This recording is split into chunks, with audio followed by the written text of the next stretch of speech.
Hi, my name is Scott Wood. I'm a trustee here at Old St. Joseph's and also the cemetery sexton that's behind us. Welcome to Old St. Joseph's Mission Church. We're a mission of St. Sabrina Paul Parish in Easton. The church is behind me here, and you can see from the brickwork, from the older, darker bricks, the original chapel that was hand-built by Father Joseph Mosley, a Jesuit missionary who had come down from Old Bohemia Church in Warwick, outside of Middletown, Delaware.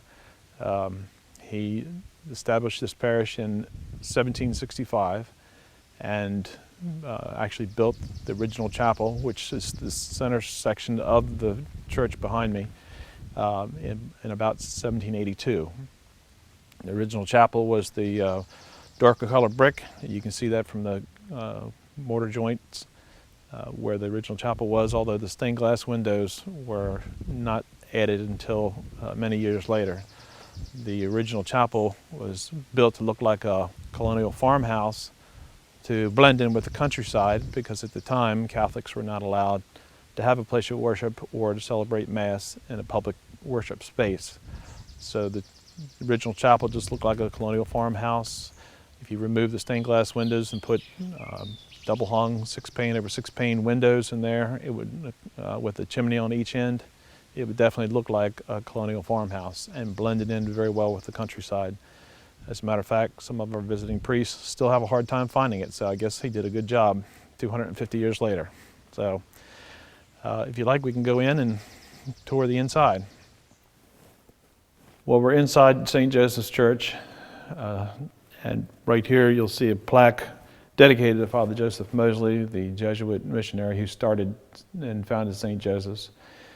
He was interred right here under the floorboards of the church when he passed away in 1787, I believe, after his rest of his days were spent here at Old St. Joseph's and St. Peter's in Queenstown,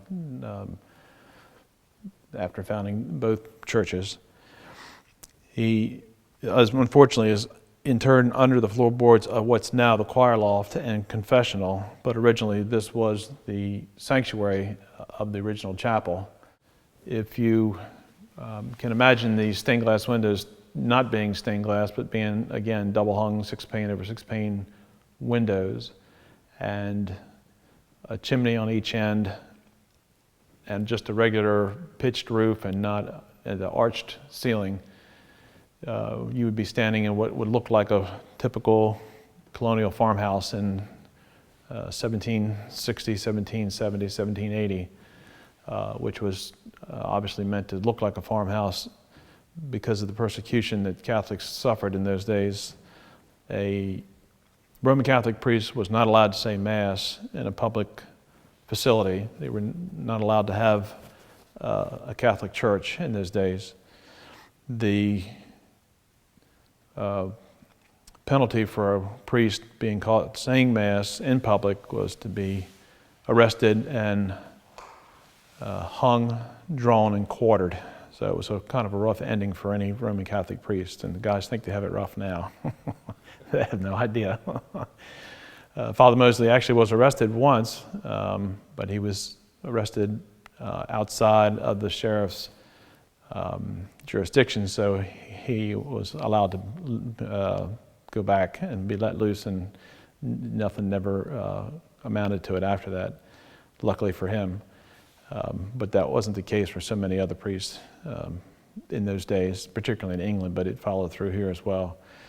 But at any rate, he was here, and this was considered his home, so he was allowed to do whatever he wanted in his home. He also had a circuit that he traveled, which was rather extensive, by horseback, and you were allowed to say Mass in a private home, and he had all these different Mass rooms set up, dotted all up and down the mid-shore, or the mid-Delmarva Peninsula, and that allowed him to say Mass and also teach. Being a Jesuit, when he set up for a few days at somebody's home and said Mass, he also taught the children of the area or on the plantation.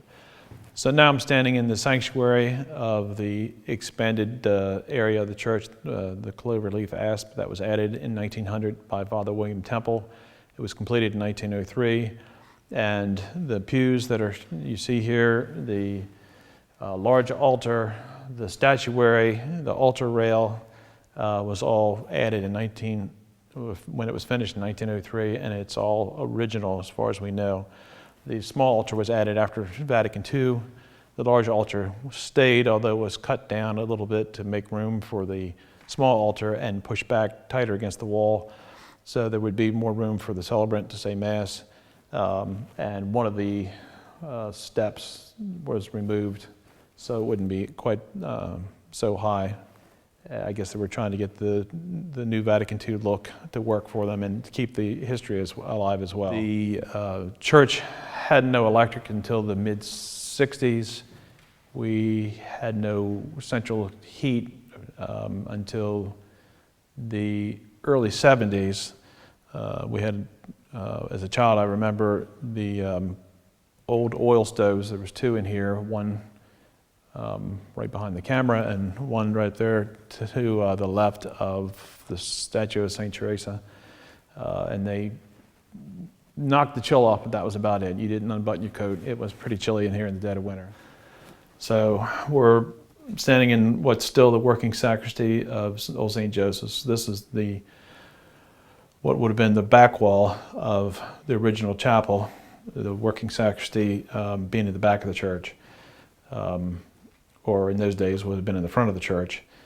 And this was all there was. These two rooms downstairs, if you want to call it two rooms, and the two rooms straight above us, which would have been his living quarters. You can see the fireplace, which was a working fireplace for many, many years, that's been closed over. So this is the hallway of the rectory that was built, added on to the church in 1848. It's just a hallway. This is our half bath that was added in the 80s. So it used to be, all hallway. And then basically two rooms to my left, which were, I guess, living space for the pastor at the time. We do have a Congressional Medal of Honor winner in our cemetery, and we left his accommodations here on the wall. He's our one claim to fame in the cemetery, at least anyway. A lot of interesting stories out there, and a lot of sad stories, particularly with children dying at such young ages, but he's one of our more positive high points. This would have been Paolo Mosley's living quarters, which is just basically these two rooms, which he was very proud of as far as it goes, which was, I guess, a pretty big deal when you get right down to it, when you consider how little you had to work with, and not just material-wise, but also with, financially.